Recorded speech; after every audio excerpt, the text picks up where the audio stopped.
People were asking me, but what do you do when you studied philosophy? I always said, I have no idea.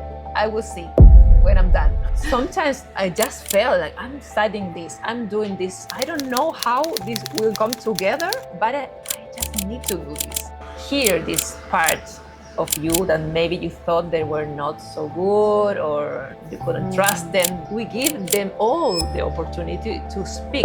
What are they looking for you?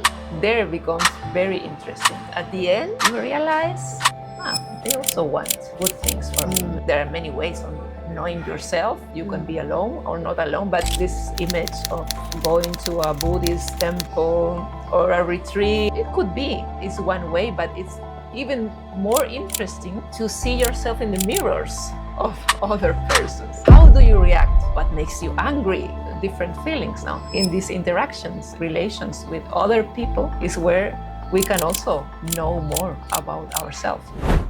What does it actually mean to know yourself? Can philosophy become a practical somatic tool that we use for our everyday life? How does the body reveal truths that the mind alone cannot access to? What happens when we stop trying to rationalize everything and we start paying more attention and be more in tune with who we really are through the connection we have with our environment? Hello, I'm Eva Amory, and this is Humans Academy, the place where we use the therapeutic power of the narrative arts.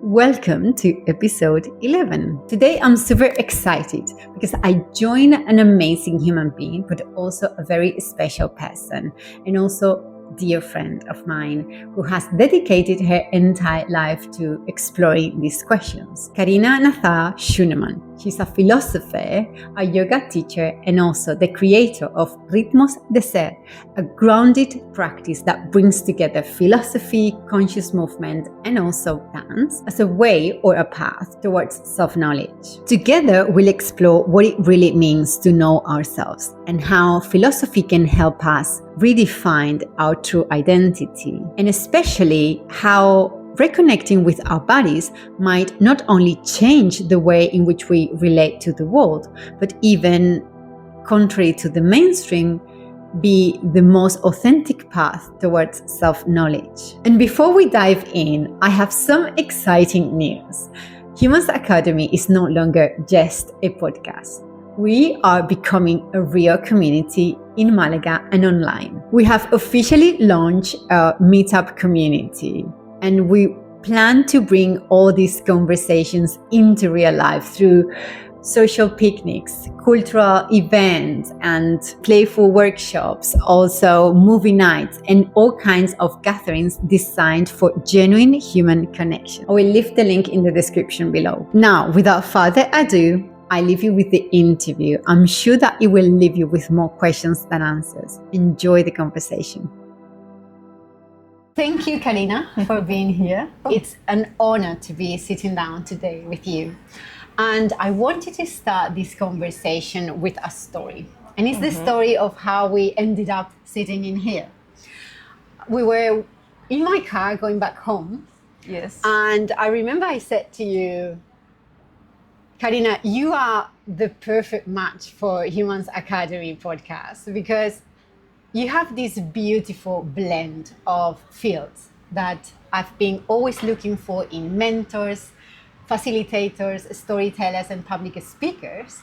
And I thought from a perspective of a professional perspective more, but also as a friend, and I have the privilege to call you a friend, I don't think I have anyone in my cycle who combines what I call the holy triad, which is the combination between philosophy, science, and art.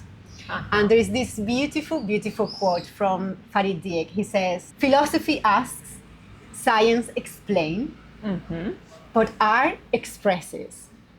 And I think you and I would say we both are represented by that blend. Because I think Humans Academy, in fact, is about that. And so I was thinking when I said to you that, like, you would be a perfect match for, I really mean it. I really mean it. And I remember saying to you, would you be open to do an interview in English for Humans Academy? That's why I was a bit hesitant. That's true. That's about true. the English part. That's true. But even though you were hesitant, and we have talked about this, like we are going to talk, guys, in Spanglish probably at some point. But yeah, thank you for being open for that. I really appreciate it. Thanks for inviting me. Thank It's you. a pleasure to be with you Yeah. and to talk to you. I wanted to start by, I'm going to challenge you. Okay. And I want to make this thought experiment I normally do in my facilitations as well. And this is also a thought experiment or a prompt I provided in episode 6, where I have this identity framework that is pretty much influenced by brand philosopher Christo. And I have like the 4 cardinal points of the human identity, I call them. Mm-hmm. And so in the north, I have the dimension that I suggest people how to present themselves from a different standpoint that makes them get out of the box. Mm-hmm. Okay? So this specific exercise is also influenced by my favorite book, which is The Little Prince. And I've been talking about The Little Prince for many, many times in this channel.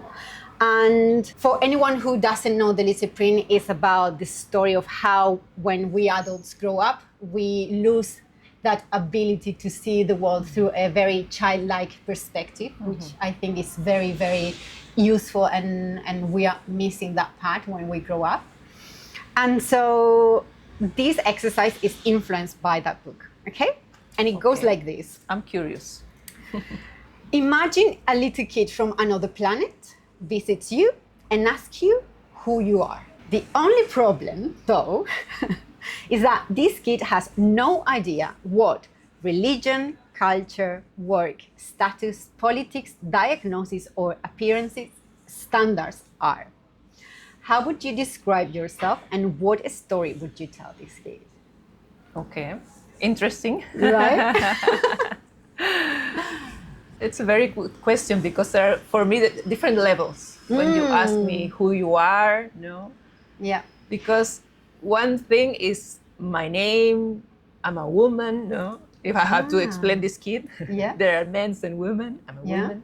Okay. And where I grew up, or not only about where I grew up or my status or my profession, but there's more profound like the essence, right? Which exactly. is probably that is the huge message of The Little Prince. Exactly. I don't know if you remember, but there is a passage in which the little prince asks for a sheep. Draw me a sheep, to the narrator. And he's so obsessed with drawing the perfect sheep for these kids. But he ended up drawing a box with little holes in the box. And then he says, there you will find the perfect sheep you're looking for. And so I think you have... Yeah, because it's something is maybe you can call it the envelope, no? What you see and what I feel and what is beyond that, no?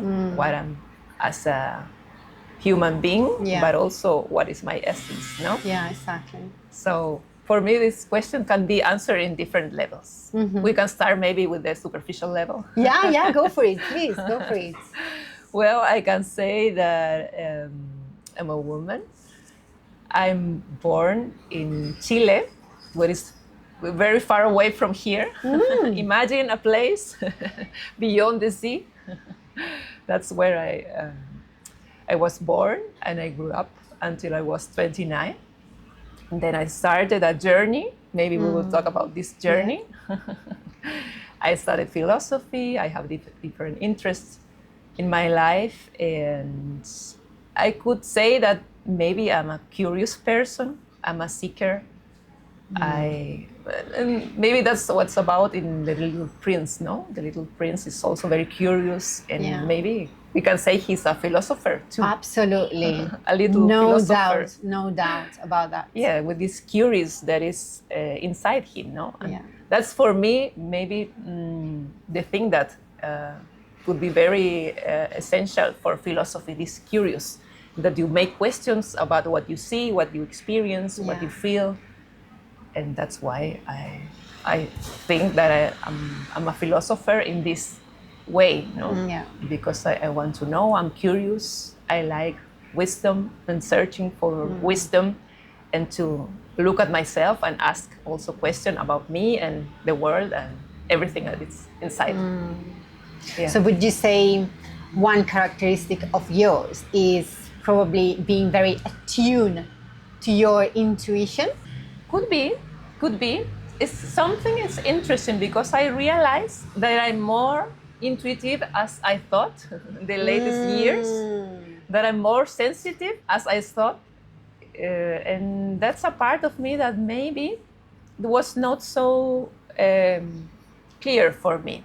And now I'm started to feel more this intuition. And to listen to that more. Exactly. We are in the same I'm page. in this path. It's a new thing, or maybe it's not new, but it's more conscious now. Oh gosh, so much to talk about that. But moving into more about your professional career and your studies, I want to know, who is Karina today, and what are the major events that you would say have defined the person that you are today? If you had to take like 2 or 3 events of your life that define the person I have today in front of me. Yeah. One thing is not an event, but it's more like a feeling that I always had. That I was always doing questions, making questions about me, about the reality. And I remember an episode of my life where I was looking at me in a mirror and I was asking the question, is this reality? Who am I? Like, is this for real? What I'm here experiencing, is this reality? Or maybe like this feeling from the Matrix. Exactly. So I think this is what's always been with me, this curiosity about the world, about what is real, what is not real. And maybe this curiosity is like my, how do you say, brújula? Your compass. My compass in life. And it's maybe what makes me take some decisions. For example, the big decision of first, before going here, studying philosophy, but this was for me also a path, also alternative medicine. I was very interested. I didn't want to study right away after school, and I went to Barcelona. I came back, I studied philosophy. And then about 15 years ago, going in this trip was a very big event in my life, but also personal things like the divorce of my parents that made me contact with things also inside me. I don't know, there may be some little things like the trip, and then knowing about something that is called philosophical counselling, asesoramiento filosófico. It also changed my life, being in Germany and now being here in Spain. Yes, in fact, that is the very first thing one can see when one goes through your studies and your professional career, because you see like bachelor degree in philosophy in Chile, then master's degree in the Complutense University in Madrid. Then you go to get a certified teacher, yoga teacher in Germany. Then you also traveled to Japan, I think. Yeah, this was just for holiday, but it was a dream for me. I see this concept that we also talk about a lot in Humans Academy, which is being a local outsider, which is we have traveled the world, we have get very used to some cultures. Sometimes we find familiarity in things that normally are not stereotypes of our native culture. I feel like in Denmark, I found very specific Danish things that normally contradict with what you would say is the stereotype of Spanish people. Yeah. But I felt so comfortable in that culture, and that's what, for me, brings this concept or label, which I think I'm also obsessed with labels. I think we need labels that, not the ones that limit us, but the ones that bring complexities and paradoxes in life. And as I already told you, I suffered from a very young age of not being able to, I have that conundrum of where I'm coming from, who am I? Yeah. And that made me feel lost. And suddenly I thought that, why do I have to choose? Why do I have to be gypsy? Why do I have to have my Arabic root? Why do I have to go to my British roots? Like, can I have all of them? And I don't know, what is your take on this? Also very mixed culture, no? And I always felt like this because in Chile, I always felt the two influences of the different families. My German family from the side of my mother, they were very different from the other side. My grandfather came from Palestine, so this is more the Arabic influence, and families were very different from each other, no? Yeah. And I was in a Catholic school, very traditional, until I was 12. So I always felt a bit different from the other students. You know, I had a different religion also.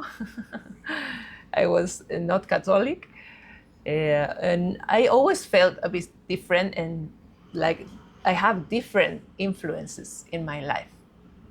And of course, when I traveled and when I went to live in Germany, I discovered that I was more Chilean than I thought. That was very funny because in Chile I didn't feel so Chilean, you know, because of maybe this mix of cultures. But when I came to Germany, I felt, I don't know, I am Chilean. Maybe not the stereotype, but I feel also not from here, even though I have the German passport.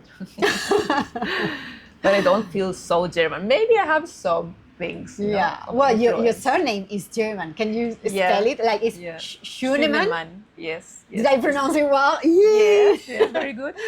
So it comes from my mother's side. Yeah. Did you have this awareness when you were a kid? Like my family is multicultural and Yeah, I think so, because I felt different. And when I went to eat, for example, to the apartment of my grandmother, the side of my father, we had always Arabic food, no, like Palestinian food, and for me it was very normal there, but it was only there. When I went to the other side, maybe for Christmas, we have more German things. Really? That's so cool. So for me, it was really clear I grew up like this, with this mix of culture. Is this something that you would talk with your peers in a school, in high school, and they would see like a normal thing, or would you ever felt like they rejected you for having this mixture of cultures? Good question, because when I was in this first school, the Catholic school, I don't think that I told very much about this cultural mix. Maybe I didn't feel like sharing. Yes, and I felt different from the other students. And maybe I kept it more for myself, you know, because I felt different. Maybe ashamed, I don't have the same religion. I remember once a priest asked me if I go to do this confession that they do always, and I tried to explain, no, I'm not Catholic, and it was so long there trying to explain something that it was very simple. And I felt a bit different, you know, and maybe I didn't share that. And then I changed school. There was a big change for me because school, they didn't have a religion, and there were a lot of people from different countries. Also, was an international school. How did you feel there? Yeah, good, very good. Right? Even though it was not the perfect school, values were not so important. That was very critical, but I liked that we have different people. It was a Spanish school. Wow. Stanislao de Cosca. We had like students from Korea, from Spain, from different parts in Latin America also. How old were you when you experienced this move? Moved, I was 13 and I graduated from this school. Until 18 I was there.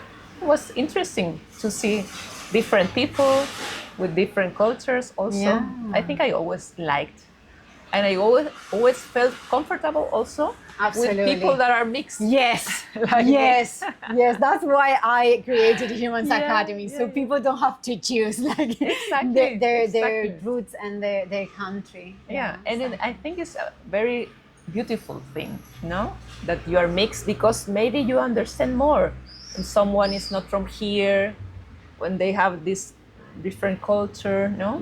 I was always very interested in different cultures. We have that in common. Absolutely, yeah. I think so.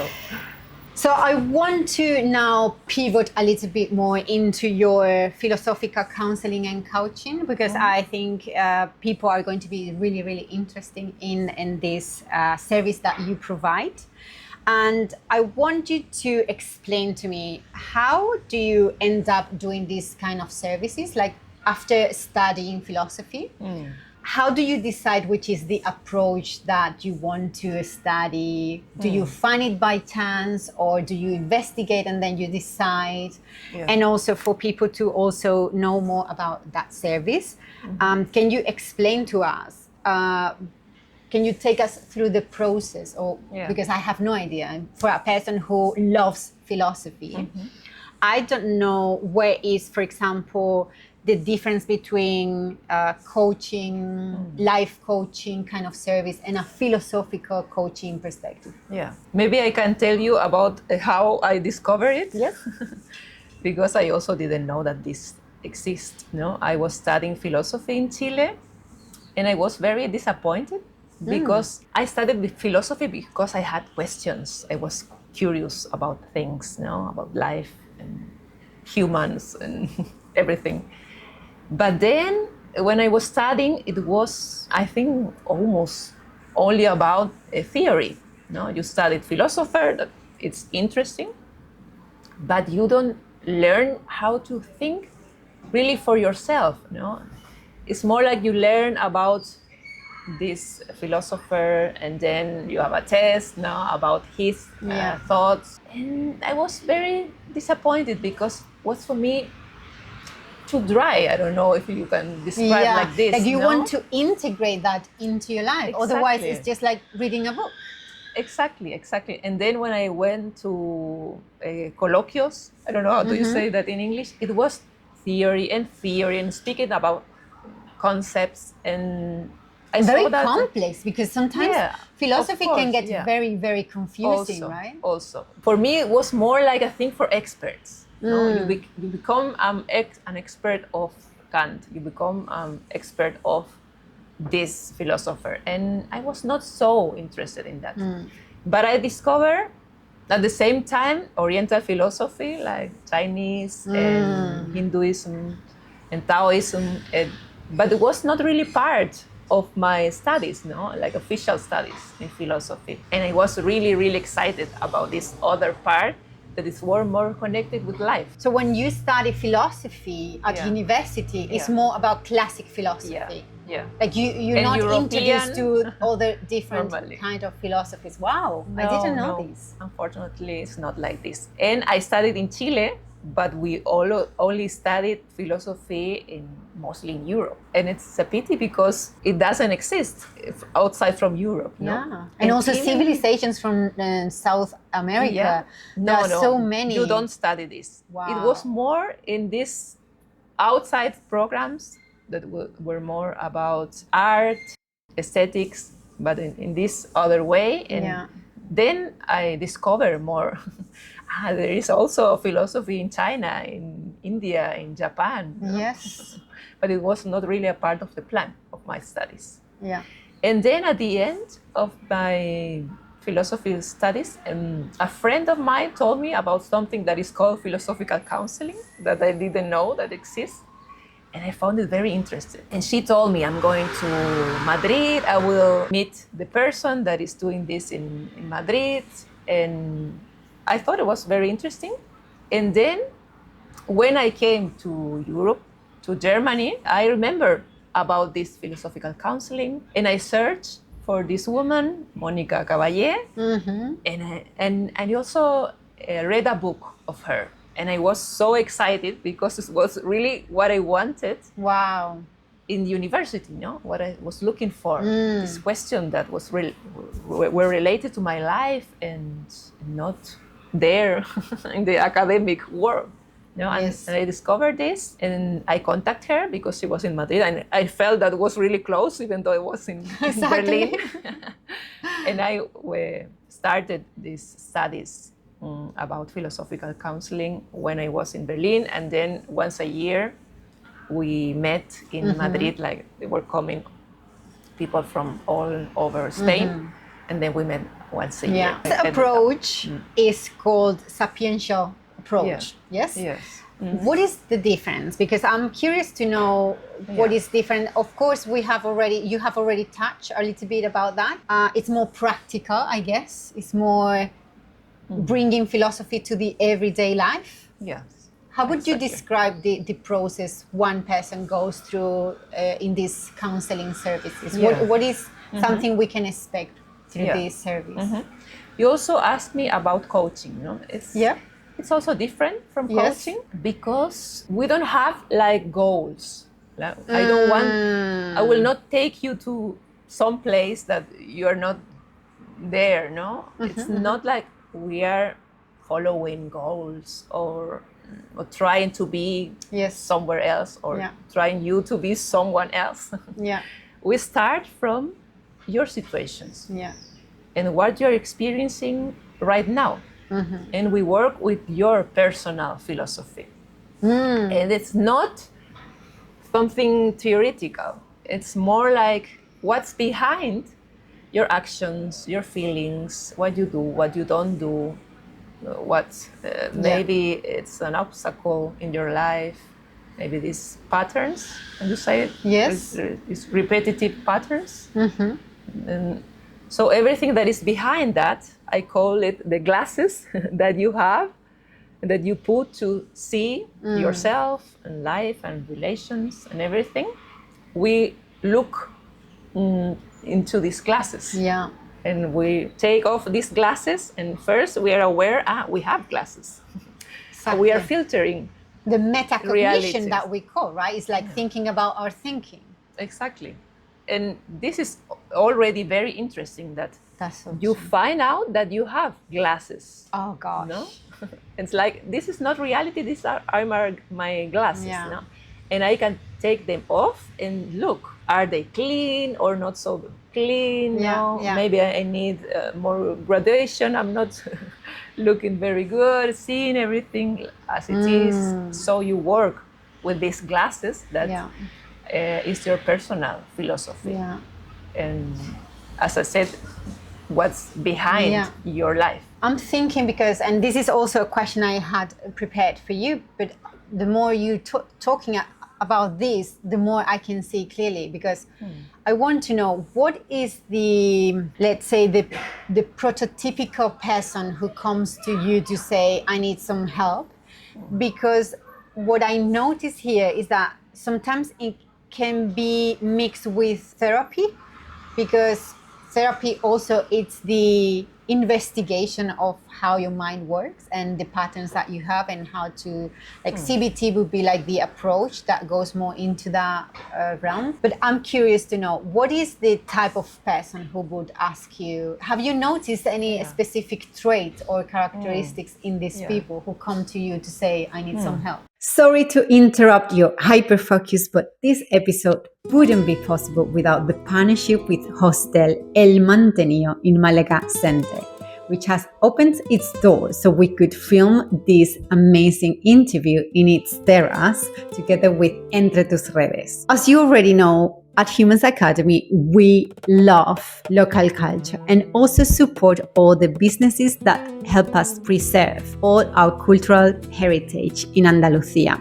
And that's the case with Hostel El Mantenio. And if you're a conscious Guiri who wants to contribute to the preservation of Malaga's culture and heritage, we recommend you stay at this fabulous hostel, where you'll experience the most flamenco atmosphere in the entire city. My love for this hostel was instant. This hostel is also a cultural alive museum in a tribute to Pepe El Mantenio, a man who turned his home into a meeting place for artists, flamenco performers and friends during the 70s and the 80s. Today, that same spirit lives on in every corner of this hostel, from the large mural in the lobby to the rooms that pay tribute to the great figures of Malaga's flamenco scene. Here, guests are not simply tourists who come to stay. They become literally an active part of a legacy and the preservation of its culture, and we Malagueños will always remember that. So, if you too want to contribute to this local legacy, check out their website. Now, back to the episode.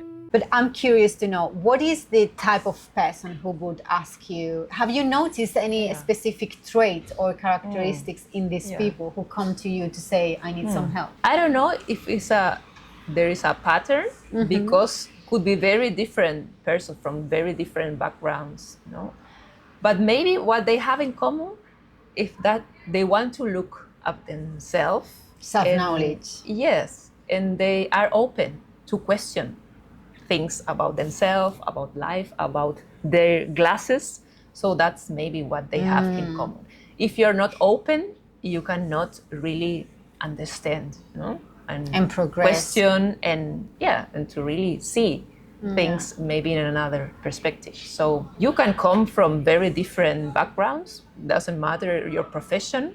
If you have a profession also, it's not important. Maybe you want to pivot to a new profession or something? Is this something could be. Or you're at the end of your career, or you're not starting your career, or you're confused about what you're doing.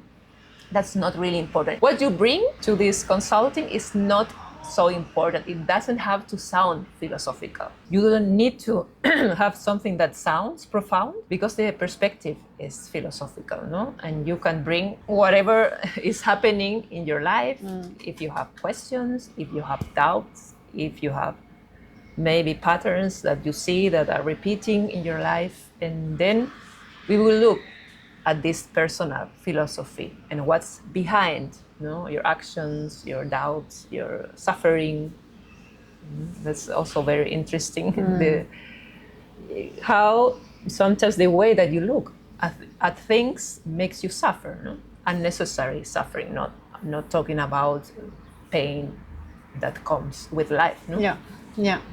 So that's how we work, and we ask a lot of questions, or I ask a lot of questions.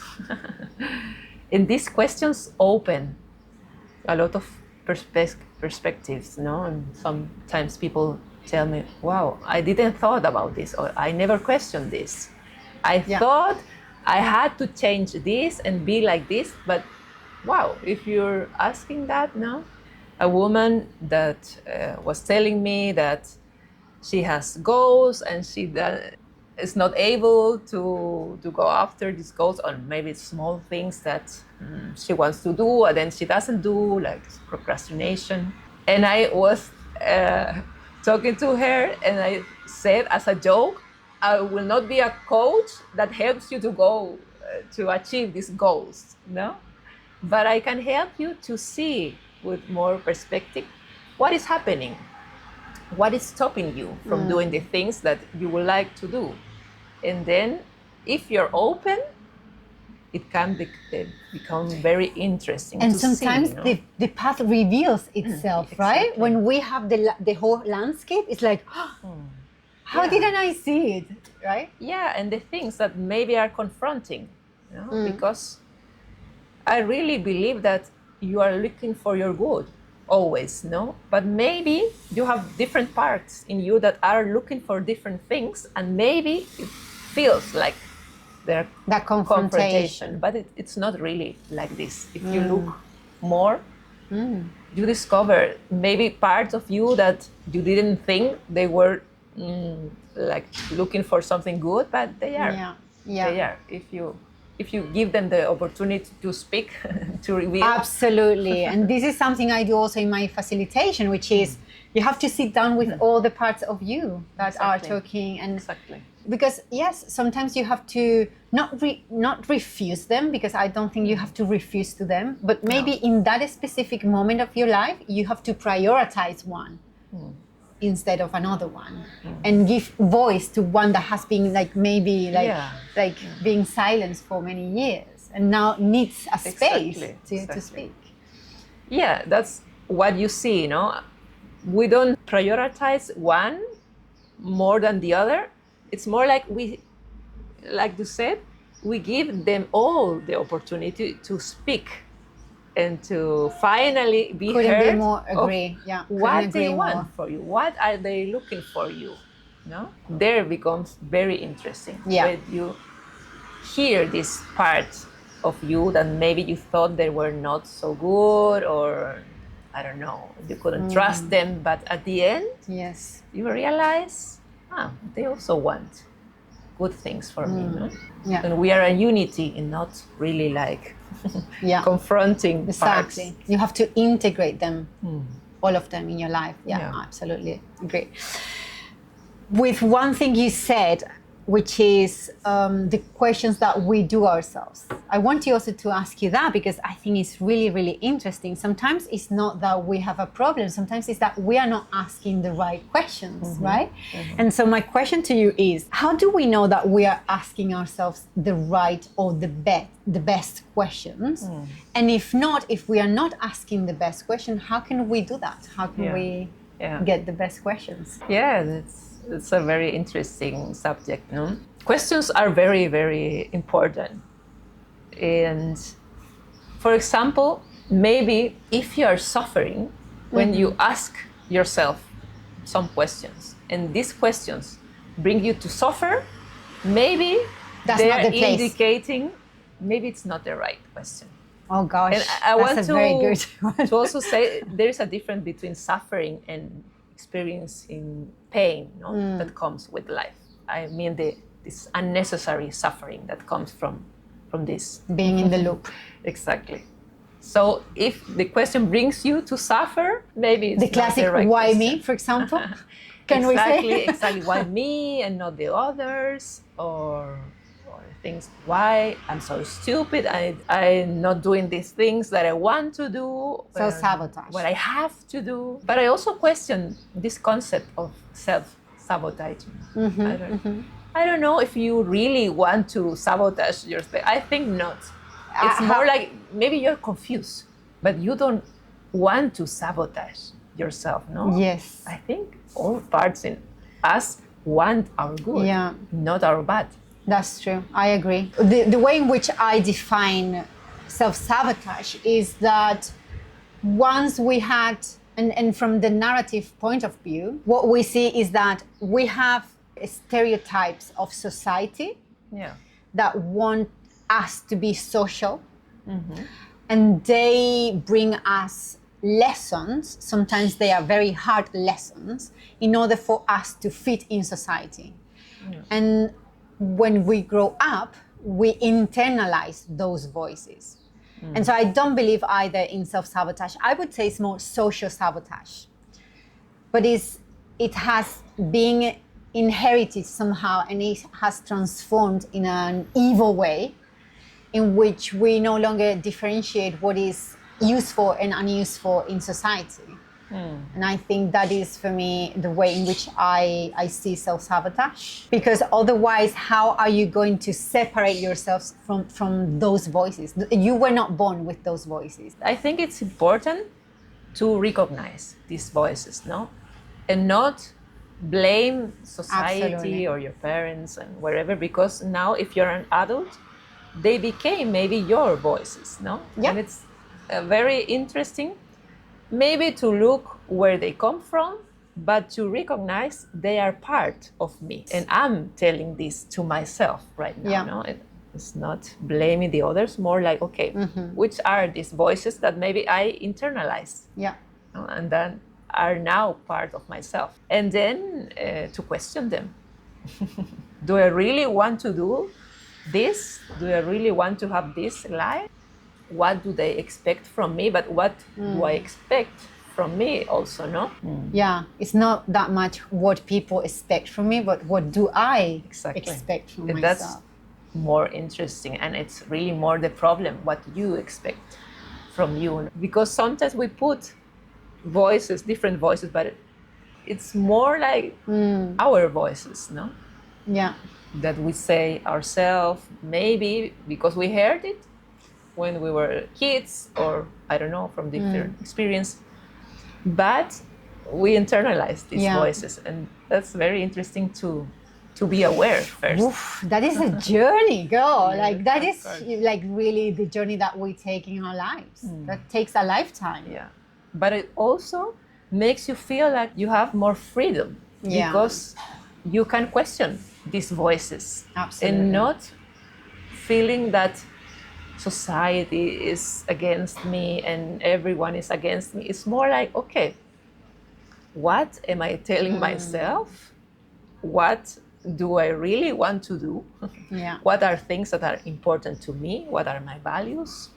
What path do I want to follow in my life? Really owner of my life, no? Yeah. As you're telling this, I'm thinking, how would you advise, especially to younger generations, right?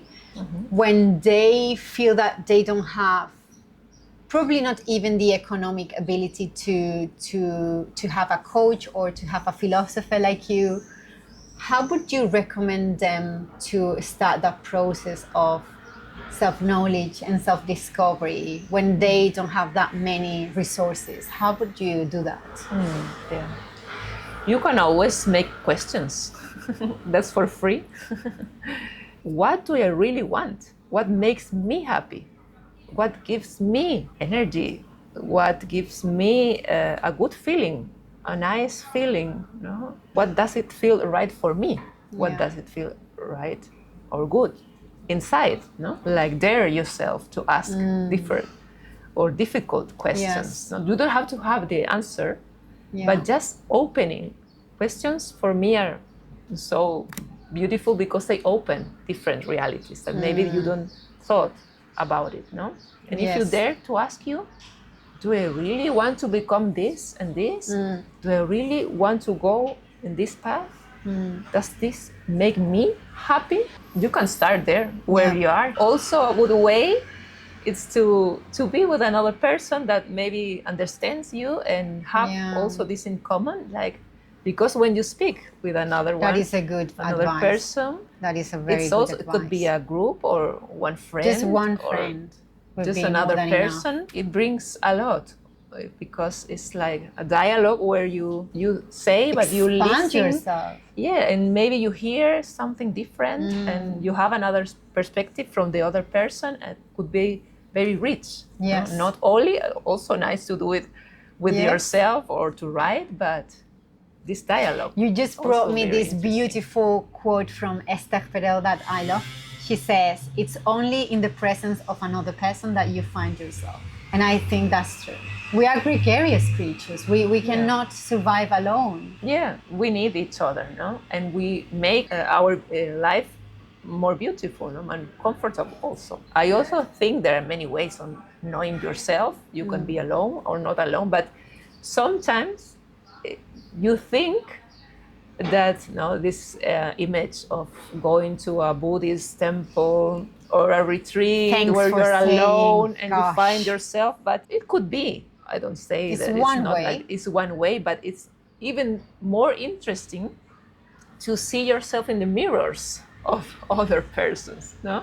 Because Totally they reflect agree, girl. so many things, and it's in this relationship that you know yourself also. Yeah. How do you react?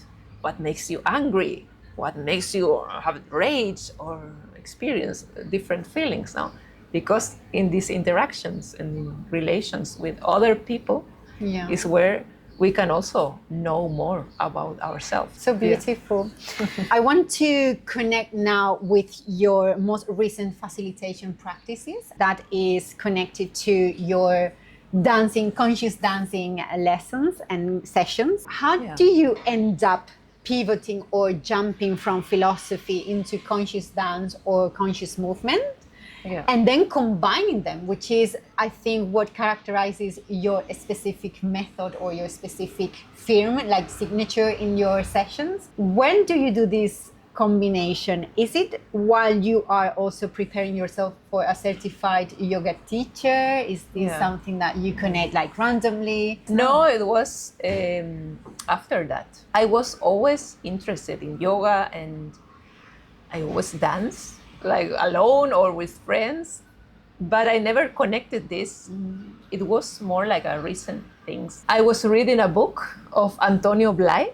I think I told you about this Catalan philosopher, and he was a psychologist, very interesting, because what he brings is psychology for self-realization. So it's very philosophical. And I was reading a book from him, and I was going through a chapter where he had different practices. And one practice was, he didn't call it dance, it was more like a conscious movement. It was more like a practice of expressing emotions through music, and also developing yourself through music. And I found it very, very interesting. Wow, fascinating. And I started to do it with myself first, because he gave like a list with suggestions of music. And you had like a list that was more like light, and other one that was a bit more like to go deeper in your emotions. And I just experienced this. And I started to do it also with colleagues that are in the same path of this philosophical counseling. And then, I don't know, just by chance, someone told me about something that is called the 5 rhythms of Gabriel Roth. Yes, exactly. It's coming from ecstatic dance, which is... I think it's the other way. Ecstatic dance comes from this, what I understand. Okay, because she has a wave. It's more Exactly. like a unity.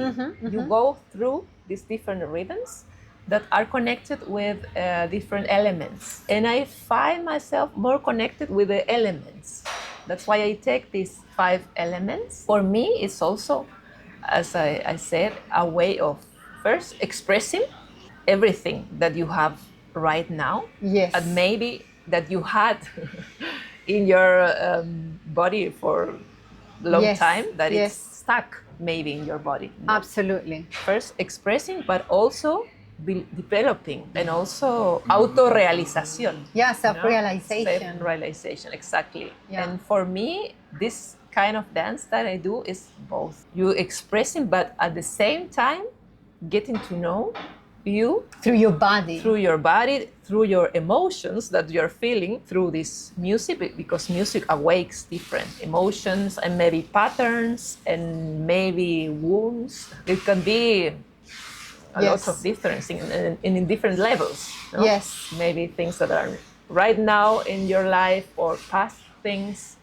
So you get to experience all the things that are in your body, connected also with your thoughts. That's also very interesting, how emotions and thoughts are connected, and you feel everything in your body, and how you can express this. And also, if you, for example, are a person that finds it difficult to express anger or express, I don't know, limits, through this dance, it's more like a practice. You can also practice, for example, when you feel fire, no? It invites you to express more like limits, no? And connect with another side of you. And the earth part, where you connect with the flowing part, it's different. It's more like a feminine part, more like feeling your body as it is, no? So there are different like stages in this wave, exactly. where you experience also this kind of different energies, soft and feminine and round, and more like putting limits and expressing from inside, outside, no? Maybe not so soft way with fire. You can express all kind of emotions. You can move your whole body as you like. That's the thing that I most love about this, that you are completely free. You can move whatever part of your body you want to move. It's more improvising. Exactly. It's just opening you for music, for what wakes in you, whatever emotion. And with the music, I guess, like you are the one guided through the music. Yeah, I am like more like a guide in this journey about through these 5 rhythms or 5 elements.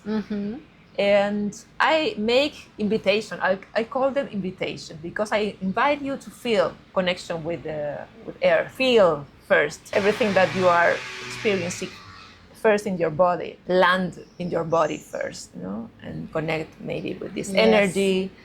And then you feel that music is becoming more like powerful. And then I invite you to also express what you're feeling and to take it out with the fire, for example.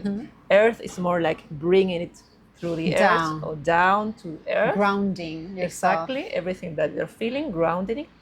And fire is more like bringing it out. And then you have water that invites you to move all your body and flow, and just maybe you can have a sound that comes from you. And oh wow, that's so interesting. Yeah, it's very freeing, very liberating. And then you have also more soft music that invites you to flow more. And at the end, the last part, it's a meditative energy that invites you to feel more like it's like when the wave has passed and now you're coming the end down. of the wave, it's coming down and going back to you to feel more this subtle energy. For me, it's like this energy that you experience maybe when you do Tai Chi. Yes. This subtle energy, being aware of everything that you are feeling, and again coming back to you, but when you pass through all these stages. So you experience another quality of energy, and you experience your body maybe different, and you at the end you relax and you welcome everything that you have experienced. And at the end, I like to do a circle to close, where we can reflect a little bit of what happened. You can say just one word if you want, freedom, different emotions, or describing what they experienced.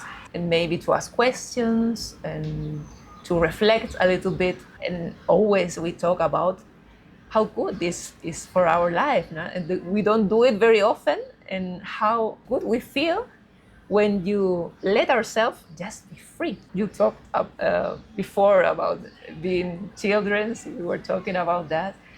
And this is for playful, just for the sake of play. For playing, there is room for being with yourself. There is room for feeling, to expressing. There is room for a lot of sensations also, and experiencing yourself in different ways. Yes. That's why I call it like rhythms of being.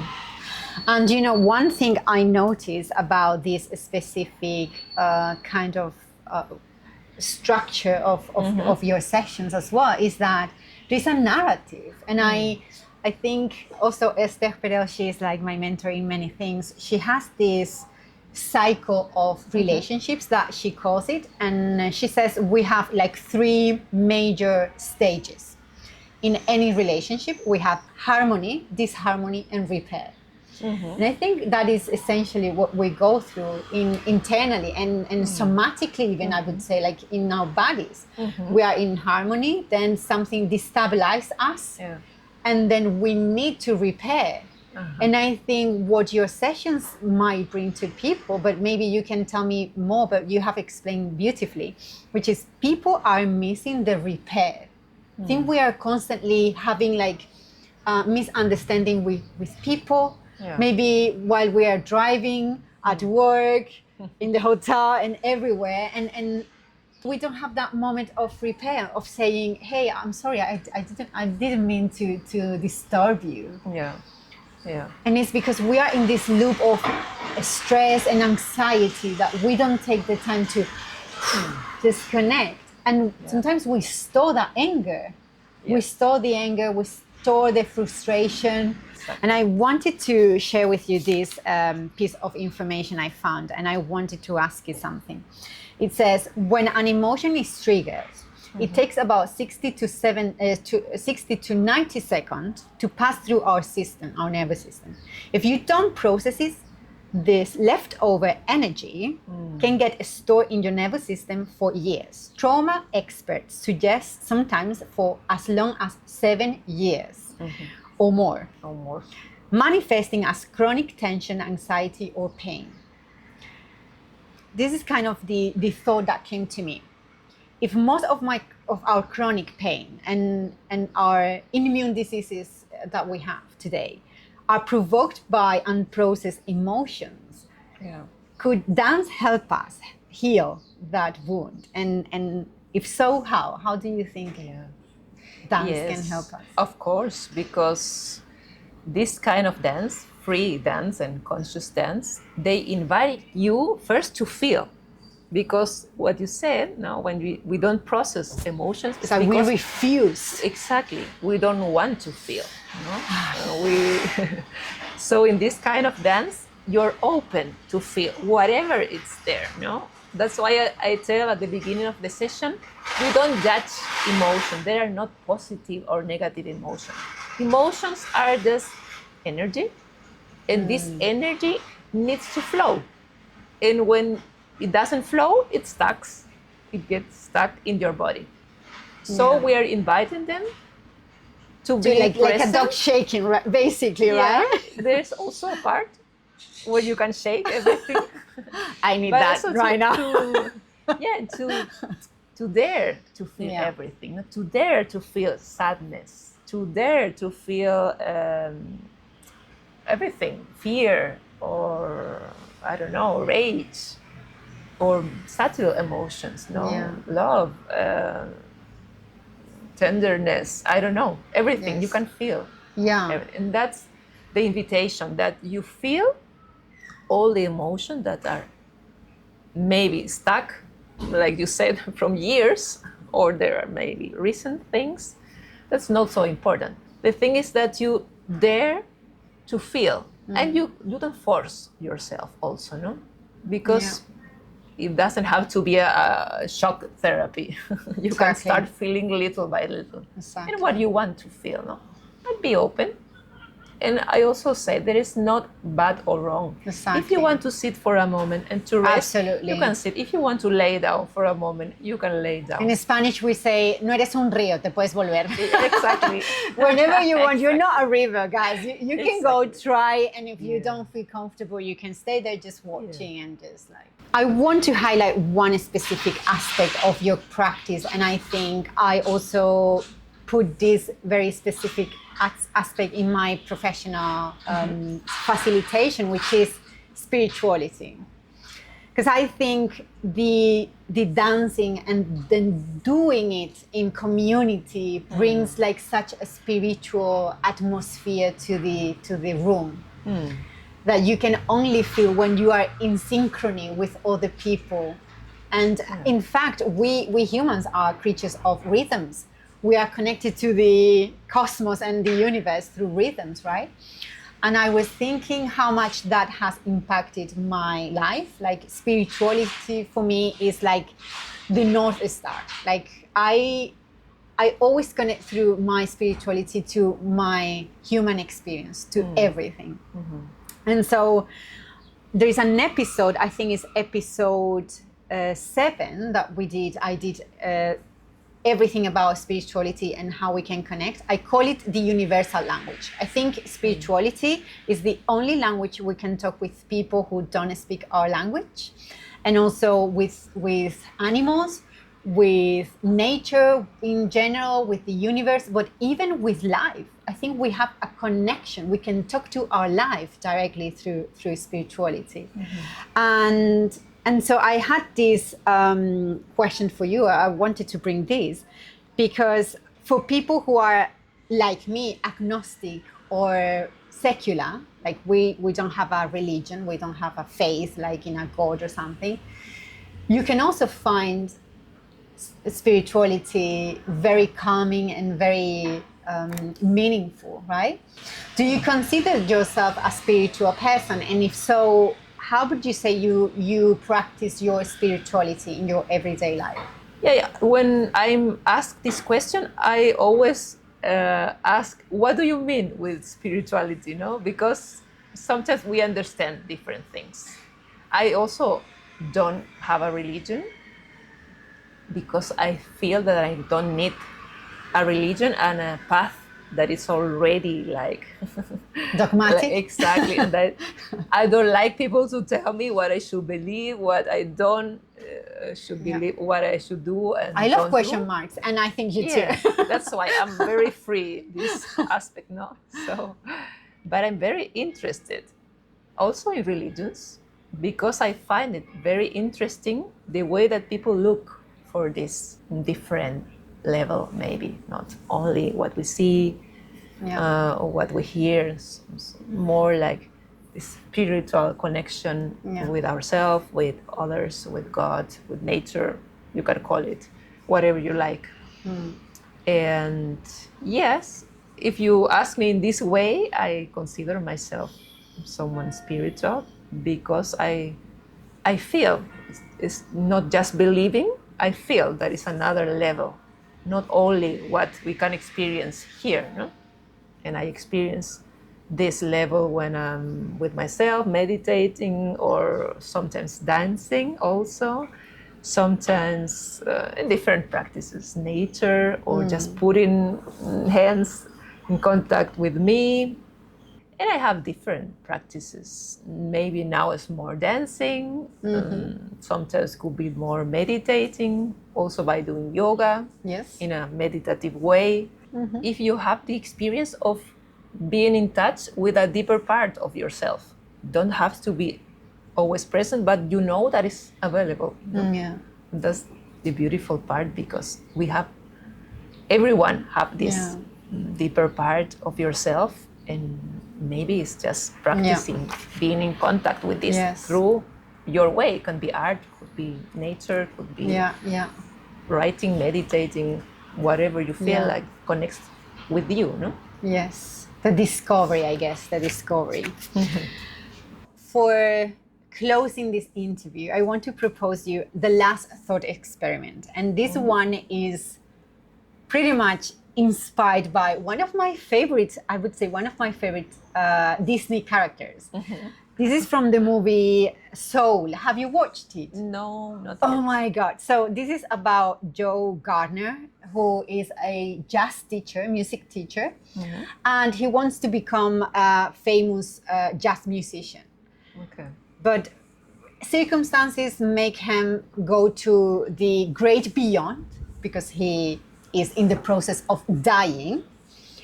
And in this great beyond, there is this character called Terry. And Terry is, this is an obsessed soul accountant.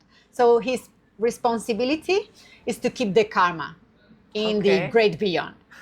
He has to make sure that every soul goes where it has to go. But because Joe has escaped, let's say, the karma, and he panicked when he went to the great beyond. It's like he saw the light and he was like, no, I can't die today because I'm having an audition of jazz music. Not today. It's not the day.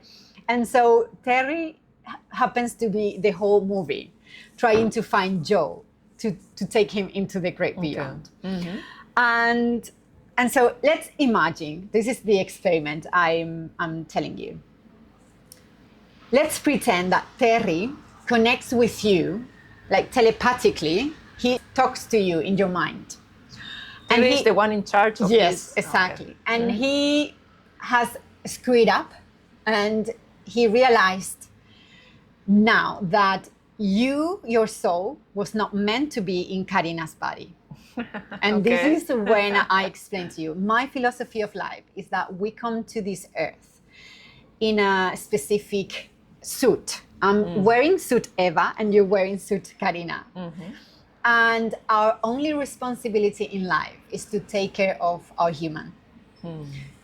In the circumstances he or she has, and with the tools that he or she has.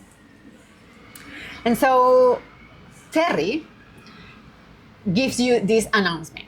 He tells you, I'm sorry, soul, but I committed a mistake, and you were sent to this body called Karina, but it's not your body. Like you need to go. It's time for you to go. And I'm only wanted you to know because at midnight, your soul is going to go to the body where you were meant to go. And so I'm just telling you, this is not, by the way, this is not a choice. Like you don't have a choice. You have to say goodbye to Karina.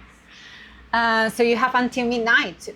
Do your thing, say goodbye if you want. Like he's super rude. He doesn't have like the soul. Okay? Okay. But there you are in your house. You know that you're going to abandon this beautiful body that you have explored the life with. Imagine you are normally in our bathroom looking at ourselves in the mirror, and you have to say goodbye, or you want to thank Karina for the voyage, the pilgrimage that you have. Yeah. What would you say before saying goodbye? And what are the things that you would be more grateful for to Karina in this? Yeah. That's a very good image. I think I will thank myself for being in contact with me. I never thought of this, but I think I'm grateful for what I am, even though I don't feel that I'm perfect, or maybe before I wanted to be perfect, and I'm realizing this is not possible, and it's not really what I want.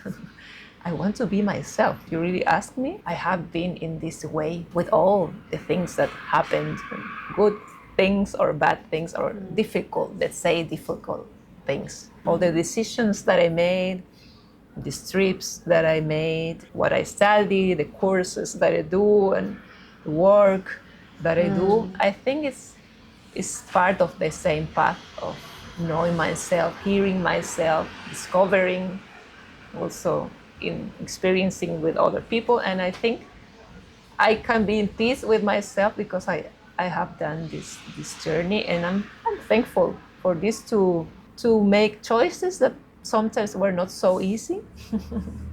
Sometimes I just felt like I'm studying this, I'm doing this. I don't know how this will come together, but I just need that. I need to do this. People were asking me, but what do you do when you study philosophy after that? I always said, I have no idea. I will see when I'm done. So I took different path. No, why are you going to Germany? I want to experience this and this, but let's see. I was always like, let's see how long, let's see what happened. When I decided to come to Spain, people were asking me, but now that you learn German, you are going to Spain. Let's see. Yeah. There's always something that was conducting me, even though I was not sure of a lot of things. Yeah. And I had also fears and everything, but I'm in peace with this and I'm grateful. Karina, thank you very much for this interview. It's been a pleasure. It's been a pleasure also. I wanted to meet you more as a friend than as a podcast host or a professional who is building her career as well in the industry of entertainment. But that is something I want to appreciate you for. And I want to finish this episode acknowledging you for being what I call a true friend. And for me, there is a characteristic of a good friend, which is this. When I moved to the east coast of Malaga, I didn't know that many people. And ironically, a local outsider had to come to my life to show me a new little community. And thanks to you, I now have also a group friend of women that we gather together monthly, and that has brought me so many beautiful moments as well. And so I wanted to thank you, and I want to give you something and I have something prepared for you. So this is something from Malaga. Thank you. This is something I was surprised that you didn't know. It's super, super common from Malaga. Tortas de algarrobo. I know them. And for our videographer, Javi, you have another one as well, who has been like right there. And the other thing I wanted to give you is this book. I can tell you I haven't gifted very few books like this in my life. And I always give it to people that I think characterizes the kind of friendship that the little prince finds in the book. So this is for you. Thank you. I didn't have a copy of Principito. I want to thank you also. Very grateful to meet you and to share the things that are important to us. Yeah. To be in the same path. Thank you guys for sticking with me this far. You are a true local outsider. Did you know that? And you also belong to the small percentage of humans who are really committed to self-growth and also making this a slightly better world. And to show you how much I value your loyalty, not only as a viewer, but also as a conscious human, I would love to prize you with a special gift. So DM me the word gift on Instagram and I will send you a very special surprise. I'd also love to thank Karina for this honest and thoughtful conversation. And if her work resonated with you and you want to know more about her philosophical counseling, her yoga practices, or conscious movement project Ritmos de Ser, you will find all her information in the description box below. And if today's conversation felt like you wanted to discuss these questions further in community rather than alone, join our Humans Academy community on Meetup. You also have the link in the description box. Thank you for being here. I'll see you in the next one. And as always, may stories be with you.